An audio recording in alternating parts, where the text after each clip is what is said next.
It's not anything to be ashamed of to say, well, it kind of looks like that structure's worked quite well for the entire duration of mankind, and so maybe we mess with it at our peril. You're hearing about family values from the childless and unmarried. Don't follow them. The women have to stop blaming men for their sense of malaise or misery. I didn't create you people to kill and torture and rape each other. I created you to be good to each other. I love the God who had a flood.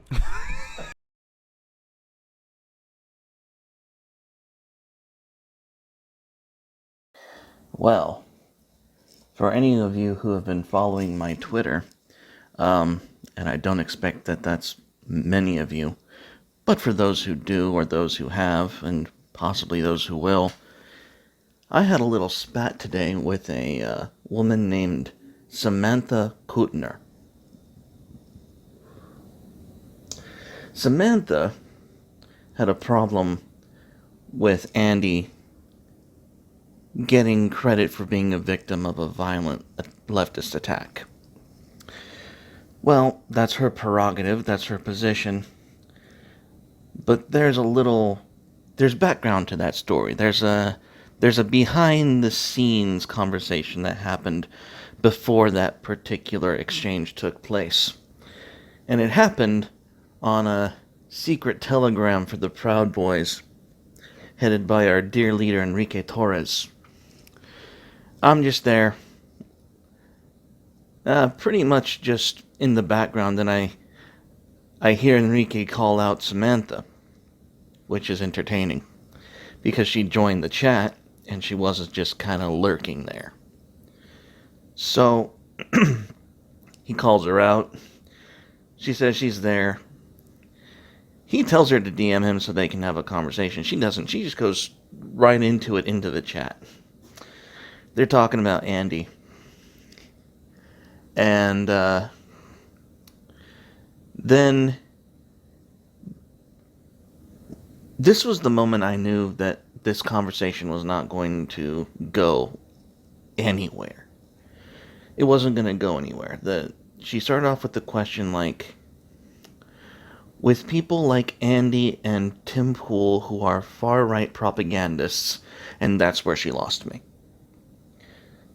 That is the point where I realized, okay, if you're going to call Tim Pool a far-right propagandist, you and I cannot continue this conversation because you have no basis for reality. I haven't met Tim Pool, I've watched a few of his videos, but I know enough about the guy to grasp that this is not a far-right individual. And it led into a very interesting conversation about media today. And she had some leading questions about, do you support alternative media because you actually support what they do? Or do you support alternate media because it serves your purposes for now? And by this point, Enrique had a video call and he had to jump out. So it's just between me and this woman, Samantha. And I stopped him like, the answer to both his not really, no to both questions. And this is the title of the video is Bias in the Future of Journalism. I think that the idea of an unbiased presenter is a lie. And it's a lie that we need to let die. We need to stop pretending that the people giving us information don't have biases, they don't have preferences, that they don't have life experiences and their own beliefs.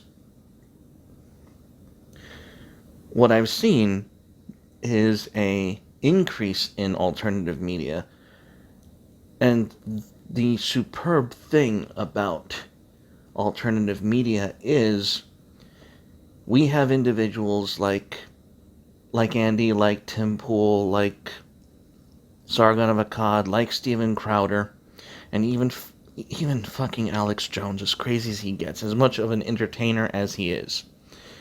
These people put their beliefs front and center. When you engage this individual's content, you know the perspective from which they come from. That's not a question. That's not a debate. And you can judge their responses and the information they give you accordingly. I believe, it is my personal opinion, that truly noble reporting would be being honest about your bias and still reporting something that ran counter to your bias. That's noble reporting. What we had before 2016 and what 2016 has necessitated is a class of people who joined a profession that gave them this unearned ethos, this unearned status as unbiased. And any common person knows that's bullshit. There is no such thing as an unbiased presenter. There's no such thing as someone who is, I won't say incapable, but someone who is genuinely going to give you information without a spin or a hook or some kind of leverage. Because all humans are going to bend that way. Most humans are going to bend that way. And so they have, under this mask, this disguise, they have the option of pretending that their worldview is the unbiased view.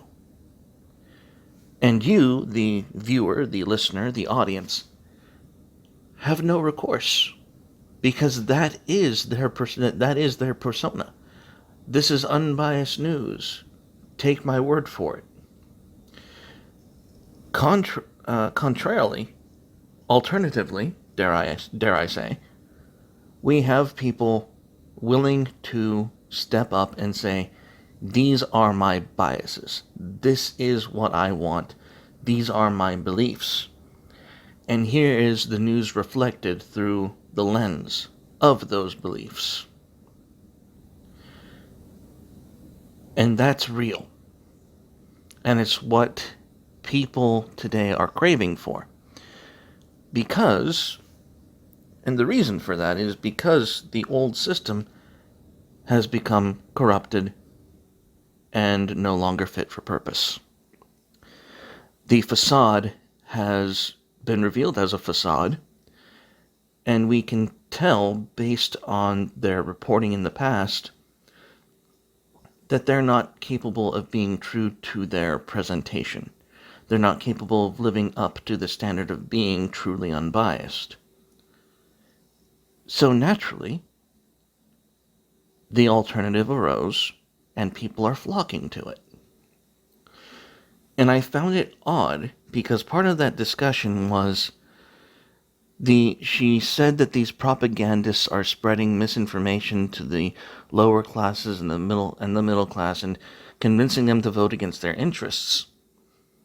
I had an issue with that. I have an issue with the notion, an elitist notion, that everyday people are incapable of discerning what is or is not in their best interest. And I have an issue with people claiming that people are unable to discern what is in their best interests when the presenters of alternative media tell you their biases up front. If the people have that, then they have so much more than they ever had before. And I hope to God that that is the future of our media.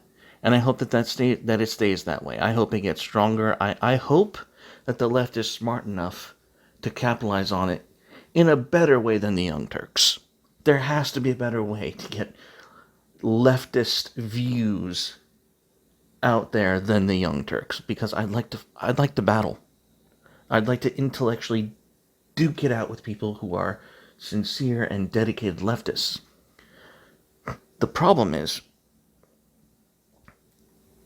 we're not facing leftism truly. We're facing leftism hidden through an through unbiased, dare I say even centrist lens. They're pretending that they're normal, that they're what's expected. They are the settled science. They're what any good reasonable person would say, and we're fighting back against that, and it's only to our betterment. And I hope that trend continues. It needs to continue, because we can't have dishonest presenters telling us lies or half-truths or mistruths.